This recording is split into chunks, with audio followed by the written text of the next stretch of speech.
Welcome to Drafting Compliance. I'm Kane, he's Tom, and last time we talked about physical and environmental protection. Today, we're talking about configuration management. But before then, we're talking about beers. And Tom and I recently went on an adventure. We live in different states, but we both went to our local beer stores and wandered around for an hour, each one of us on a speakerphone trying to find beers that are sold in Iowa and in Washington. And you know what I learned, Tom? That there's probably a Venn diagram of people who have beards, people who own dogs, and people who go day drinking at beer stores on a Monday afternoon. Well, for me, it was the evening, so I got away with it just fine. I do have a beard, no dog, but yeah, probably the better diagram would be something that says craft beers and craft beers available nationwide, because it'd be a very small slice, and we are unfortunately struggling with our beer delivery service, so we had to do a little creative shopping. We got it done. That's true. And what do we have today, Tom? What is our beer today? From Comstock, Michigan, we have Bell's Brewery, Bell's Two Hearted IPA, and I can Tom, this tell. has a fish on a can. I am already predisposed to not like it. Yeah, I think the fish just is a nod to the fact that Michigan borders so many Great Lakes. I don't know. Oh, okay. See, I read salmon because that's what we have in the Pacific Northwest, and I have a fish allergy, so I can't say as to how fish tastes. I've already cracked my beer can. I'm You've way ahead already of you. opened yours. Wow, you are time zones ahead, and you're ahead on your day drinking, my friend. So I'm All gonna right, start let's. pouring it while Ooh, you crack it. that has a nose. Okay. Well, at least I can see through this one, so that's usually a better sign. Oh, Yeah, I I think don't I know that poured it that's too gonna be a fast. great sign for you today, but we'll see. Okay. Oh. You're good. Oh. I'd stop pouring. Yep, you're good there. Yep. I can. I think I can. Oh, ah, I got it to fit. Yeah. I All right. managed. What do So you what do you that's see there, skills. Kane? I see about an inch of foam. It's got a good head on it. It's very dense foam on top. It's got a real honey kind of picture to it. I mean, the appearance is not quite transparent, but it certainly isn't very hazy. This doesn't have much of a nose on it. Either that or like allergy season is messing with me, but this does not have a prominent nose. Like Yeah, I I can get I smell get a little some bread, hops, maybe. some hops, some bread.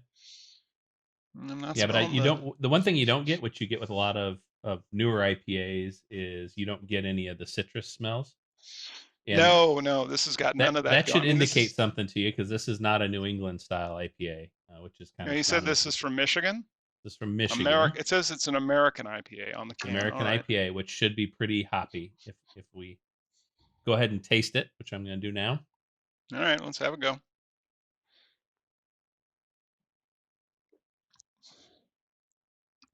Yeah, Oh, none of the damn. citrus.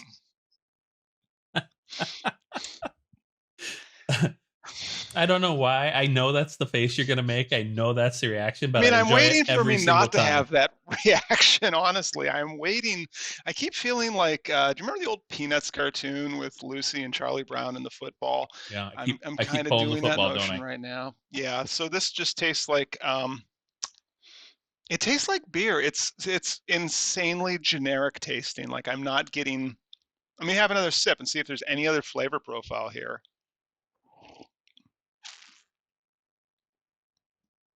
Well, while you make faces, No, I'll say I've rolled it around my tongue. I can confirm there's nothing else going on here. This is I imagine that like Ronier probably tastes the same as this, actually. hmm. Well, this is very typical of a West Coast IPA style. Although it's not nearly as hoppy as some that you'll come across, it's not gonna have the balance that's brought in with like the citrusy hops and things like that. So it's definitely hop forward. It definitely coats your tongue. And yeah, if you're not a fan of super hoppy beer, you will not like Bell's Two Hearted. I happen to like it. All right. Yeah, well, we'll get to our beer review at the end of the show as well. But before then, Tom, what's configuration management under FedRAMP Moderate? Yeah, so configuration management is really sort of a number of really important controls. First of all, is do you have baseline security configurations for all of your deployments, whether it's laptops, servers, applications, all of those need to have baseline configurations. It's really critical that you track those baseline configurations So understanding if there's drift associated with those configurations is a key component. Change management is a key component of configuration management. So if you kind of think about it, how are you making changes to your baseline, right? How you think of that? And then, the other piece that I always kind of think about is a major pillar in configuration management is inventory management. So how are you establishing an inventory and tracking your inventory both on the hardware and software side, but most people forget the firmware side as well. Yeah, and you've given us a lot to tuck into on this episode. So let's start at the top here. So, why is it important to establish baseline configurations, and how does that actually contribute to the security of FedRAMP moderate cloud systems? Yeah, it's a great question. I would I would subject that perhaps the right term is baseline security configuration. That's really what Okay. you're trying to get to. You're trying to get to a known configuration that is hardened, that takes out of the equation things like ports, protocols, and services that are not needed, applies best practices to the overall configuration, so timeouts and things like that, and then allows you the ability to track that. And that's what's really important. If you know where you start, you can know where you end if it's right or wrong. It's sort of the concept there.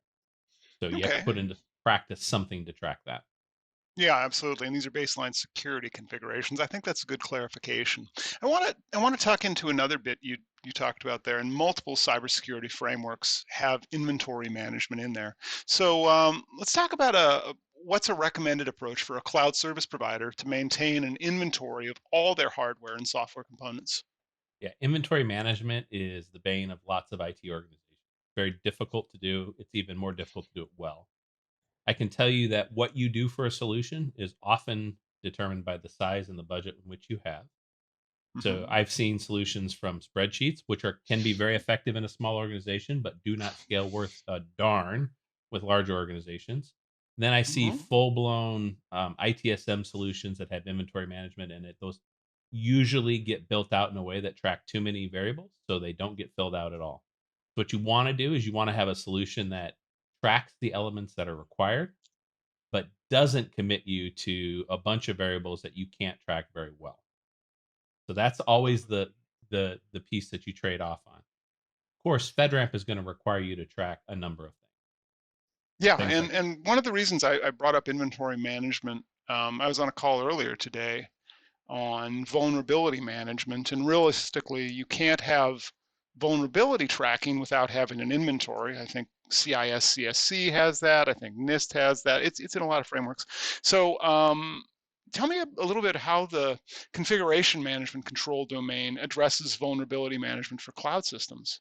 well, the key there is what you've already uncovered, and that's it creates the base inventory in which your vulnerability management program is going to be based upon. So configuration management doesn't specifically talk about how you do vulnerability management. That's often risk assessment, another domain family.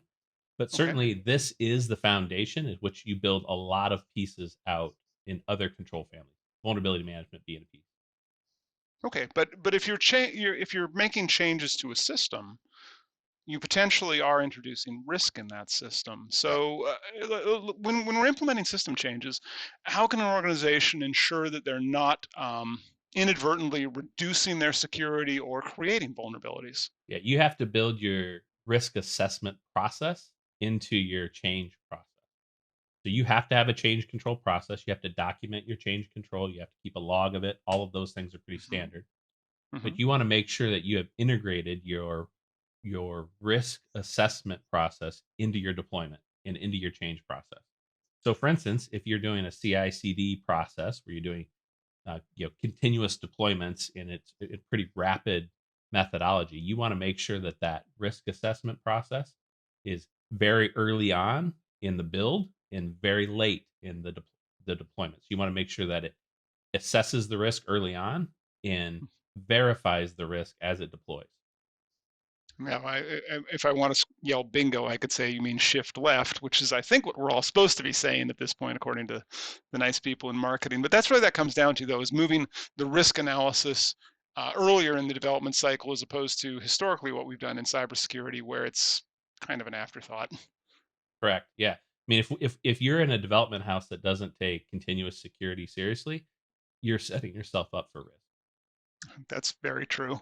I want to also go back to something you said about change logs there. And it's funny, I think of years ago, one of the first data centers I worked in, Paul, the administrator, well, first of all, he had beer under the floor. It was a refrigerated facility, and if you had those suction cup things, you could actually pull up a section of the raised flooring, and you could actually pull out a case of beer, which was interesting and novel for me, being a young person working in a corporate environment. But he also had a big binder with change logs, and he, hand wrote them all because at that point it was still possible to do. You talked a little bit about change logs. Um, does this mean that we need to create and maintain a change log with all the approved changes to the system, which would include like modifications to hardware, software, and firmware? Correct, you do. And certainly you don't want to do it written down if you can avoid it. You'd like to do Right. it in a way that's easily searched and cross-referenced in case there's an incident of any kind. So that should be sort of the goal when you create that log. But yeah, every single change to production, especially from a FedRAMP perspective within the authorization boundary, needs to be logged. Doesn't matter if you think it's a low risk or a high risk, you still need to log it. You still need to have some peer review done on it as well. Okay, and that includes like firmware updates. Just to Firmware rotate updates. a little further in that, even though this is in the cloud, firmware still comes into scope. Okay, all right. That's fairly detailed change log.